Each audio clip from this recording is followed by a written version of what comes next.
Hello, fellow Chuds. Have you ever wanted to disappoint your family? Because I have a game for you Wedding Witch. This game is basically like a ecchi version of Touhou. Never ask a Touhou player what their political views are.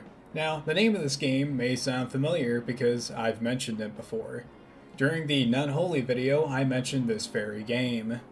Wedding Witch is the sister game to Nunholy, developed by the same guy who goes by Chobi. Wedding Witch was released in 2023. Unfortunately, to the uninitiated eye, this game's initial trailer on the Steam page looks like a bad mobile game from the way it's presented on there. If you compare the trailer to Wedding Witch versus Nunholy, bar none, Nunholy is by far a much more polished game in almost every aspect. As I mentioned before, I think that this game was more so a rough draft for a future game that would be far more polished. But does that mean Wedding Witch is a bad game? By no means, no. Also, the game's only $5, and you could always just, refund it to Steam. Why make a review on Wedding Witch? Well, I couldn't find a single other review for this game on YouTube. If I'm wrong and you find one, please let me know in the comments section. I always enjoy a good niche game. And I kind of felt like the Nunholy review video felt kind of lonely up on my channel, so why not give its sister game the same treatment? With that being said, let's get into the actual review of the game. Wedding Witch is a top-down, somewhat 3D Japanese bullet hell roguelike game. Try saying that fast 3 times. If you're not familiar with bullet hell games, just go look up Touhou games on YouTube or type in bullet hell games. If you've ever played Helldivers, it's basically the same as getting swarmed by hundreds of Terminids on screen, except it's not Terminids, it's pretty much 2D projectiles coming at you, and you're attempting to not have a panic attack. So in Wedding Witch, it's not so much actual projectiles coming at you, it's more so you have to worry about enemies physically contacting you and draining your health faster than Bitcoin dropped in price. The plot. There's a lot of plot to this game, but there's not a lot of story. Men of culture will understand that statement when they hear it. You play as a witch in a forest who's about to get married soon. The witch's name is Bella, by the way. Bella wants to go to Mexico to get cheap plastic surgery to impress her soon-to-be husband. She needs to collect a series of potions that will help change her appearance to be more suitable to the Gooner brain. At the very end of the forest, Bella will fight the succubus of the forest so she can finally have her wedding. That's basically the whole story. Not much to it. The story is not what I'd imagine why most people would be buying this game. I'm also safe from any Gooner accusations because I did a review on Nunholy and that was strictly for the gameplay, whereas this game is also strictly for the gameplay, so no one can accuse me of being a Gooner, so I'm safe. Gameplay. So, as stated before, Wedding Witch is a top-down bullet hell roguelike that features 3 different difficulty modes, each different difficulty having more or less stages depending on how high of a difficulty you're playing on. On the main menu, you're going to notice there's a bunch of different body types for Bella. At the start of the game, all of these will be locked besides her base form. So depending on what potions you drink throughout the playthrough is going to determine which JPEG ending you get to look at. So there's going to be 7 different forms for Bella. You have her base form, the huge knockers form, the flat chest form, big hips form, muscle mommy form, the furry form, don't pick that one, and then the devil form. Each one of these different forms offers a unique gameplay style for the player to choose, which will affect combat in game. So each one of these forms will provide different benefits towards your spells in game. Drink the Big Knockers potion and your explosion magic will do more damage, and you'll have more spells to pick from. Mega Meme would be so offended by this. However, not all spells are created equally though. The most useless one is the furry spells, or, well, they're called the familiar spells, but it's basically just being a furry. These spells are super iffy about attacking the enemy and don't really work too well. Not recommended for first time playthroughs because of the difficulty. The most overpowered build you can do is the Corrupted build. All the spells within that tree all do fairly consistently high damage. That's going to be the best bit on your first playthrough. So let me tell you, you're going to have to do more than one playthrough.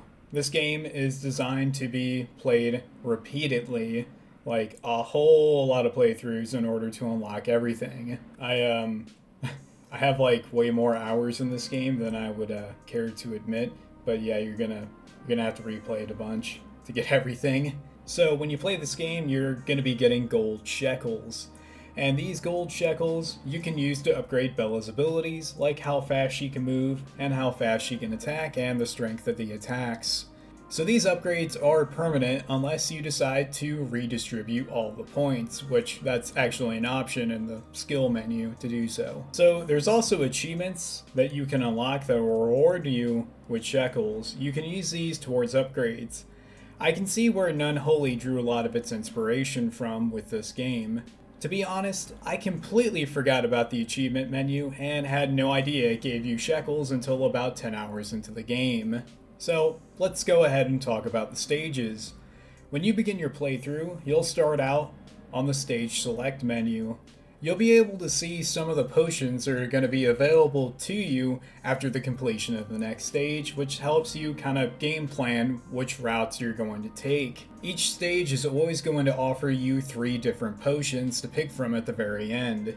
You'll also get to see what kind of stage it'll actually be and what the objective of the stage is. For instance, there's a onslaught stage where you need to unalive a certain amount of enemies. Then there's a time trial stage where your objective is to survive. Then there's a boss stage and an unsealing stage where you have to stay close to an enemy in order to make the bar fill up so you can leave that level. So when you pick a stage, you'll be dropped into combat. There's actually a lot of different enemy types in this game. All of them are trying to kill you. What exactly is the difference between the enemy types? Great question. I don't know. Some of them die and spawn projectiles when they do bite the dust, and others, when they die, leave behind a type of area damage attack, while others try to hit you. When on a stage, you'll come across pumpkins that will give you different power-ups for the stage. You have healing potions, time-stopping power-ups, then you have shekels, and these weird kind of universe power-ups that when you scoop them up, it'll give you all the XP that's currently floating out on the level. Speaking of XP, when enemies are defeated, they drop these XP orbs that you'll need to level up your combat abilities. Believe me, you're gonna need these. So this game is very unforgiving at the start when you have 0 upgrades. You move around super sluggishly and basically have no attack power, and you have no spells. But trust me, just hang in there and trust the process because it does get better. While you're on stage, you're going to find flowers that will give you permanent stat boosts for the rest of that playthrough. And it'll pop up as a little flower type rose thing, and then it'll show you where to go to grab it. Always make sure you're grabbing one of these because it really helps out during the playthrough. When you do pick up one of these, you're going to be given 3 different options as far as stat boosts that you can pick from. I would advise picking the one that complements your current build the most. Okay, so your standard attack that you start the game with is the bouquet. This is your only defense starting on your playthrough, so you basically swing it at enemies and it doesn't really do too much. It swings especially slow, so realistically the best thing you can do on your first stage is to get the bouquet upgraded before you put any spells in your inventory. The reason I say this is because when the stage is over, you pick your potion right then and there, and it may not be the one that complements your already chosen spells if you already picked out spells on the first level. So, generally, it's best to just not pick up any spells up on the first stage until you have an idea of what build you're going to be doing throughout your playthrough. Speaking of spells, let's talk about them. There's a lot of different spells you can pick from in this game. You have explosion spells, area spells, projectile spells, familiar spells, aka the furry stuff, it's trash, don't pick it, physical attack spells, and then the curse spells. So, as I mentioned before, the curse spells are going to be the most overpowered out of the bunch.